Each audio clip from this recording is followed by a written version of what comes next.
मुहावरों की कहानी बीरबल की खिचड़ी। एक दफ़ा शहंशाह अकबर ने घोषणा की कि यदि कोई व्यक्ति सर्दी के मौसम में नर्मदा नदी के ठंडे पानी में घुटनों तक डूबा रहकर सारी रात गुजार देगा, उसे भारी भरकम तोहफे से पुरस्कृत किया जाएगा। एक गरीब धोबी ने अपनी गरीबी दूर करने की खातिर हिम्मत की और सारी रात नदी में घुटते पानी में ठिठुरते बिताई और जहां पनाह से अपना इनाम लेने पहुंचा। बादशाह अकबर ने उससे पूछा, तुम कैसे सारी रात बिना सोए खड़े खड़े ही नदी में रात बिताए? तुम्हारे पास क्या सबूत है?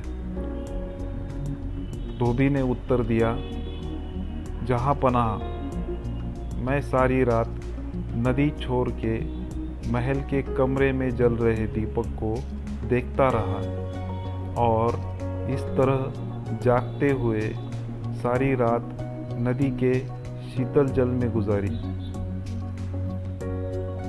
तो इसका मतलब यह हुआ कि तुम महल के दिए की गर्मी लेकर सारी रात पानी में खड़े रहे और इनाम चाहते हो। अकबर ने कहा, सिपाहियों, इसे जेल में बंद कर दो। बादशाह ने क्रोधित होकर कहा। बीरबल भी दरबार में था।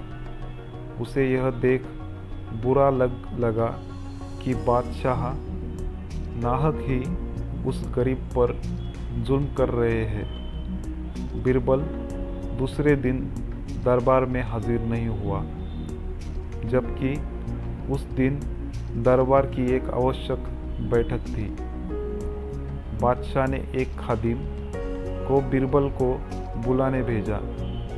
खादिम ने लौटकर जवाब दिया, बीरबल खिचड़ी पका रहे हैं और वह खिचड़ी पकते ही उसे खाकर आएंगे। जब बीरबल बहुत देर बाद भी नहीं आए तो बादशाह को बीरबल की चाल में कुछ संदेह नजर आया। वे खुद तफ्तीश करने पहुंचे। बादशाह ने देखा कि एक बहुत लंबे से डंडे पर एक घड़ा बांधकर उसे बहुत ऊंचा लटका दिया गया है और नीचे जरा सा आग जल रहा है। पास में बीरबल आराम से खटिए पर लेटे हुए हैं। बादशाह ने तमक कर पूछा, यह क्या तमाशा है? क्या ऐसी भी खिचड़ी पकती है? तो फिर बीरबल ने कहा, माफ करे जहां पनाह, जरूर पकेगी। वैसे ही पकेगी जैसी कि धोबी को महल के दिए की गर्मी मिली थी। अब ये सुनकर बादशाह को बात समझ में आ गई। उन्होंने बीरबल को गले लगाया और धोबी को रिहा करने और उसे इनाम देने का हुक्म दिया।